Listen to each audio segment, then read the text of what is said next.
be here this afternoon. I'm Joe Nadglowski. I'm president and CEO of the Obesity Action Coalition, which is the 55,000 member patient advocacy organization. We're actually made up of people with obesity. 90% of them have obesity just like I do. And I've spent the last 12 years, actually 12 years this week, working on trying to influence public policy around obesity, primarily on behalf of those who already have obesity. So we have this very significant interest in treatment that we've been talking about today. I do believe that policy will play a major role in addressing obesity. It is not the only thing, and time permitting, I'll add a few comments at the end because there are other bigger issues. We can create access for everyone, and that does not mean tomorrow that everyone will be ready to address their obesity. So maybe we can talk about that later on.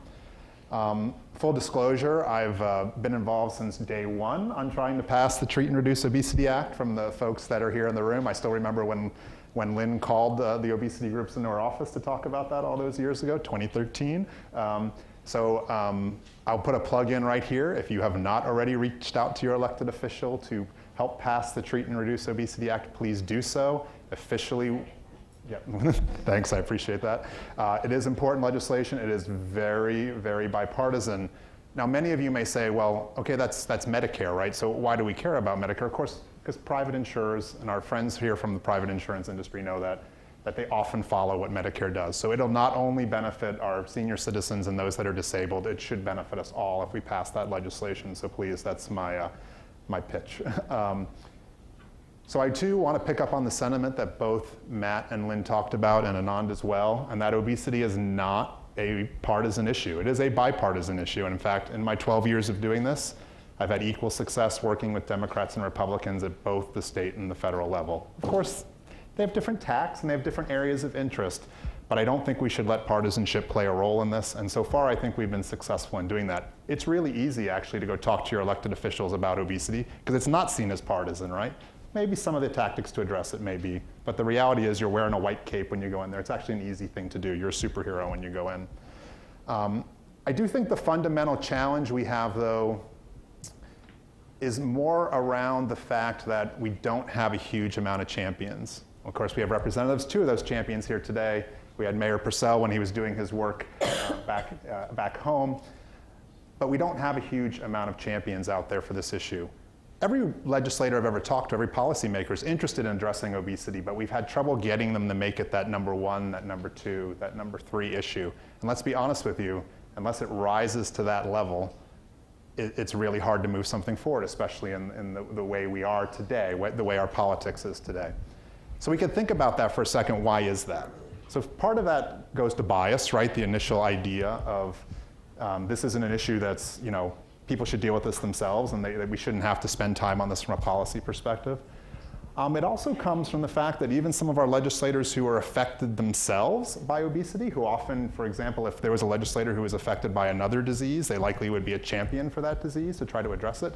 They don't step forward to do that, to become a champion. And again, that's all about bias, right? That's that self-blame and shame that we have when we struggle with our weight.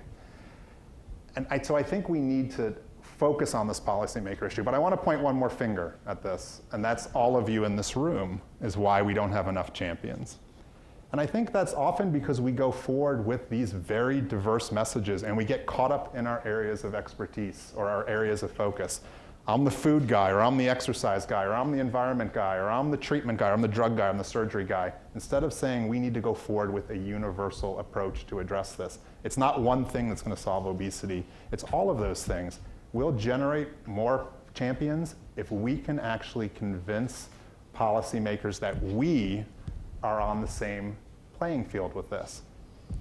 Sessions like this and the Obesity Roundtable in general help make this happen, so I do want to applaud you for moving forward with that. So I want to play a little devil's advocate to some of the work or talk that Anand did about the Affordable Care Act. So first of all, the main benefit of the Affordable Care Act to people with obesity, in my opinion, has been that it actually prevented people being denied coverage because they had pre-existing obesity. That is the primary benefit. When it comes to the actual services covered, although they're written on paper that people should have access to counseling and some of those other things, in the real world, we do not see that delivered. So there's a big difference between actually having the law written and then having the rules enforced. And we're missing some of that right now. For those of us who live in that practical world, you see that every day. We also still see, in half the country, bariatric surgery is considered essential, but not the other half. And we have this have and have-nots when it comes to it. And it's even worse, as we saw today from many of the presentations, when it comes to medical coverage. So I think there's still some work to be done there with the Affordable Care Act moving forward.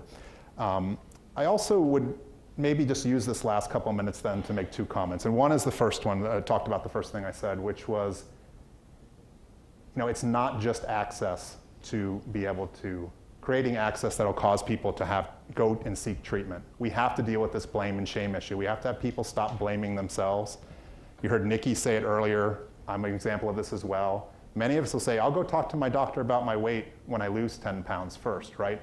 And we've got to stop that, right? We have to make it so that people realize that they are not solely to blame for this and that we have options available for them. I know I'm preaching to the choir here, but it's important that we do that. One thing I'll challenge you to do this, and I know the meeting organizers tried to do this very hard, is I want to challenge all of you about your language, okay? I am not obese, okay? I have obesity. It's important. Obese is an identity. Don't make me think that that's all I am, that I am obese, right? I'm a person that has a condition. And subtle changes like that will make a big difference in the long run. With that being said, many of us have been using that language for a long time, so I'm going to tell you the real world. So I made a commitment to myself 3 years ago to stop using the word obese. And it took me 2 years of stuttering every time I would say it, I mean person with obesity kind of thing. And so I'm just challenging you to stutter, okay? Let's get that going when you commit with your language there, because I think that'll be an important process. And again, changing public perceptions. Because we've got to create that groundswell too. So we can work with the policymakers all we want, but until the public comes out and demands this, it's going to be really hard. It's going to be hard to make this a number 1 or a number 2 issue. And I think it starts here in this room, right? And then going out and reaching out to folks and saying, hey, it's okay that you have obesity. This is a disease. Let's deal with it. And by the way, it's okay for you to step up and ask for the help you need. So thank you very much.